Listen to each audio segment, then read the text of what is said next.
हमारे पास यूनुस डागा साहब मौजूद हैं, रिस्पेक्टेबल एक्स ब्यूरोक्रेट, बहुत अहम पोजीशंस पर रह चुके हैं और इस वक्त वो हेड कर रहे हैं एक मईशत के ऊपर तहकीकाती इंस्टीट्यूट को, उसके चेयरमैन हैं। उनको हम खुशामदीद करते हैं। डागा साहब, बजट के डॉक्यूमेंट्स जब हम देख रहे थे और आपके जो रिसर्च एडवाइजरी काउंसिल है उसने भी जो डॉक्यूमेंट जनरेट की, उसके अंदर कराची का हिस्सा बहुत मुन्ना सा नज़र आया। हमें पढ़ने में गलती हुई या क्या? वो कितना हिस्सा है कराची के लिए सिंध बजट में?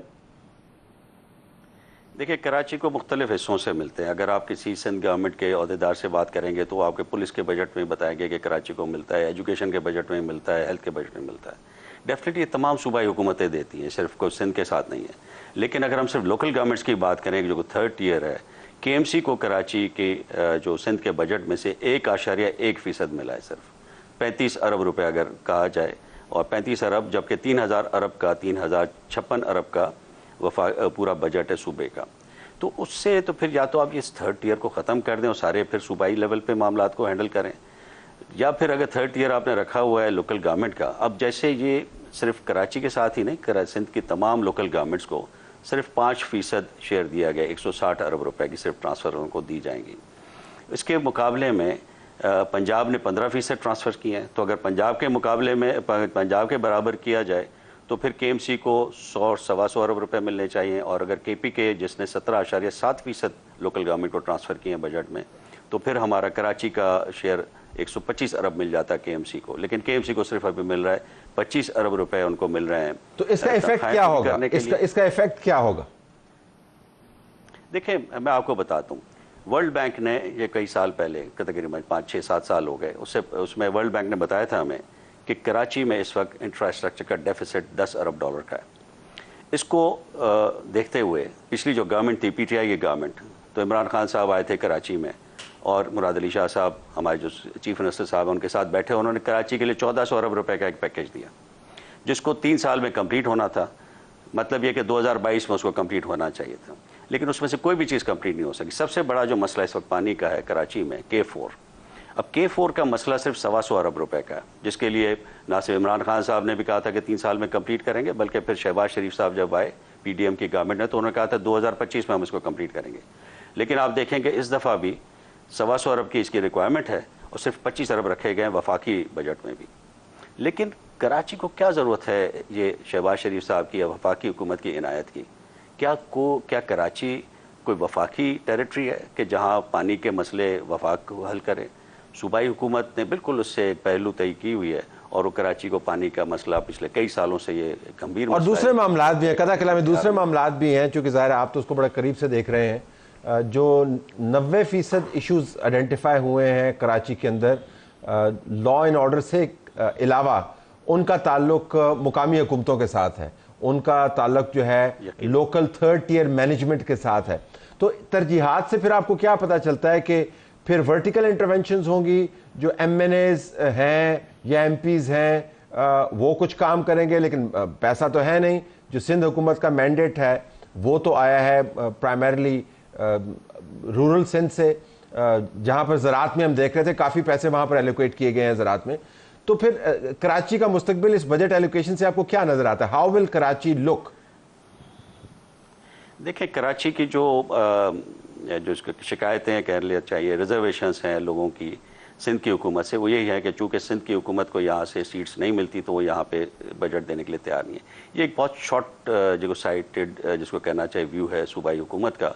कराची एक इकनॉमिक इंजन है, सिर्फ वफाक के लिए नहीं बल्कि सूबे के लिए। सूबे के भी जितने इस वक्त वसाइल हैं अगर हम देखें तो तकरीबन 700-800 अरब रुपए के जो वसाइल हैं वो कराची में दो उससे आते हैं।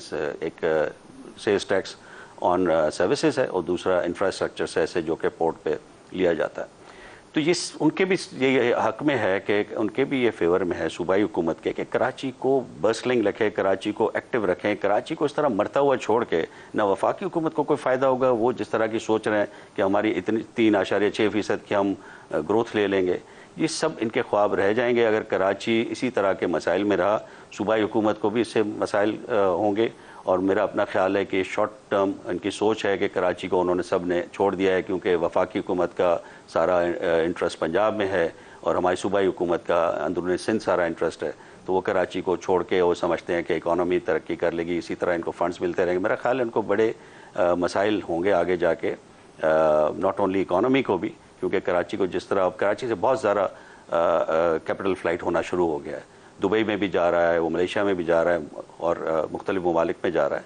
तो ये मुल्क के लिए कहीं से भी बेहतर नहीं है कि कराची को इन हालात में छोड़ के, और वफाकी हुकूमत भी छोड़ दे के 4 का वादा करके, और सूबाई हुकूमत भी ये जो इनके ट्रांसपोर्ट वगैरह के प्रोजेक्ट्स हैं वो पता नहीं कई सालों से चले आ रहे हैं और वो मुकम्मल होने का नाम नहीं ले रहे।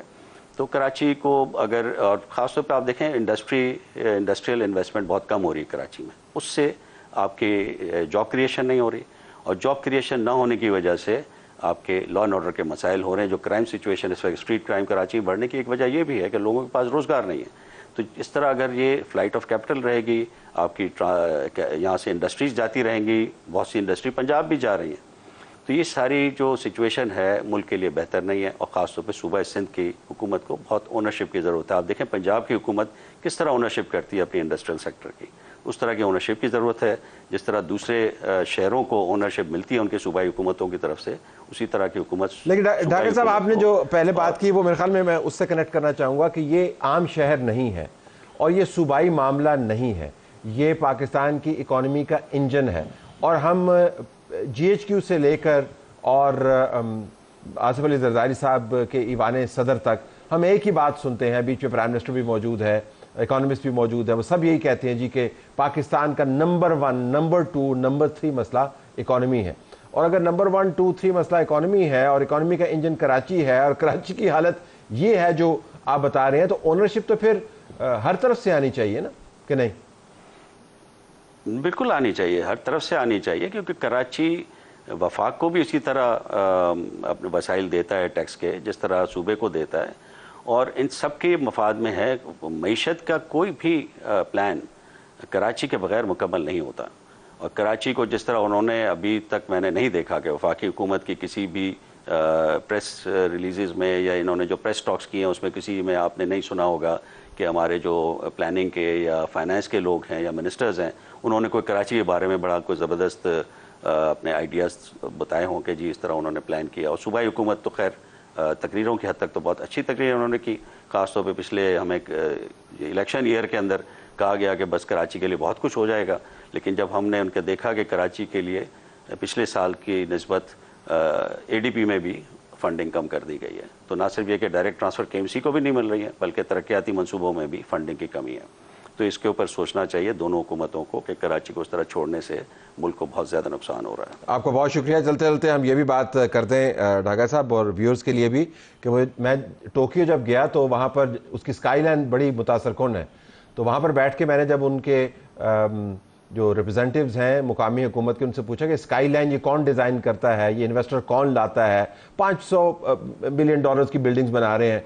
उसने कहा जी सारी लोकल हुकूमत करती है, इसमें मरकज़ को पता भी, सारी लोकल हुकूमत करती है, इन्वेस्टर लोकल हुकूमत लेके आ रही है, ये स्काईलाइन हम खुद बना रहे हैं, शहर को साफ हमने खुद रखा हुआ है, पानी का इंतज़ाम हमारे पास है, लेकिन ओनरशिप जाहिर है वो सबकी साझी है, काम 12 लोकल लोग करते हैं, जिसके लिए आपने बताया कि we have allocated a pittance. और ख़ास तौर पे जब अब मुर्तज़ा वहाब साहब मेयर हैं, पीपल्स पार्टी से उनका ताल्लुक है, तो उसको इंकरेज करना चाहिए सूबाई हुकूमत को कि वो कामयाब हो।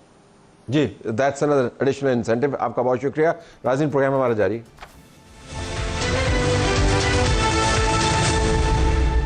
पाकिस्तान तहरीक इंसाफ के अंदर के मामलात अब उबल के सामने आ रहे हैं। किसी वक्त में कहा जाता था कि सब कुछ ठीक है, ये दुश्मनों का प्रोपेगेंडा है। आज जो एलामिया जारी हुआ पाकिस्तान तहरीक इंसाफ की तरफ से एक कोर कमेटी की मीटिंग के बाद 3 करारदादों का मतन है उसके अंदर, और बाकायदा जिक्र किया गया कि कौन कौन से धड़े हैं जिनके ऊपर अब डिसिप्लिन लागू होना है। बताया गया कि जिन्होंने डिसिप्लिन की खिलाफ वर्जी की है उनके ख़िलाफ़ बाकायदा कार्रवाई है, लोगों के नाम भी मौजूद हैं। तो काफ़ी अंदरूनी हालात ख़राब है। हमारे पास टिक्का खान सानी मौजूद हैं, समा न्यूज़ के रिप्रेजेंटेटिव, जो इस स्टोरी को फॉलो कर रहे हैं। टिक्का खान, बहुत शुक्रिया। ये तो बताइएगा कि ये बहुत सारे एलामिया आते हैं, लेकिन आज का ज़रा गैर मामूली किस्म का एलामिया है। अब तो उन्होंने एक्नॉलेज कर लिया है कि किस टाइप की धड़ाबंदी है और किसके साथ हमने कैसे टैकल करना है। ज़रा अपनी तज्जिया भी दीजिएगा अपना। जी, go ahead. Thank you very much Talat साहब। सबसे पहले तो ये जब कोर कमेटी बनी और कोर कमेटी के मेंबर्स बनना शुरू हुए और उसके बाद फिर सियासी कमेटी बनी, तो धड़ेबंदी का आगाज़ बुनियादी तौर पे इन दो कमेटियों की वजह से हुआ। खैबर पख्तूनख्वा के बहुत सारे जो सीनियर अरकान हैं, पार्टी अहदेदारान हैं, अब कितने अहदे बांटे जा सकते हैं सिर्फ खैबर पख्तूनख्वा तक। इसी तरह चूँकि चेयरमैनशिप भी है, सेक्रेटरी जनरल हैं, इसके साथ साथ सियासी कमेटी, कोर कमेटी में भी बेशुमार अरकान जो हैं उनकी ज़्यादा तादाद KPK से है।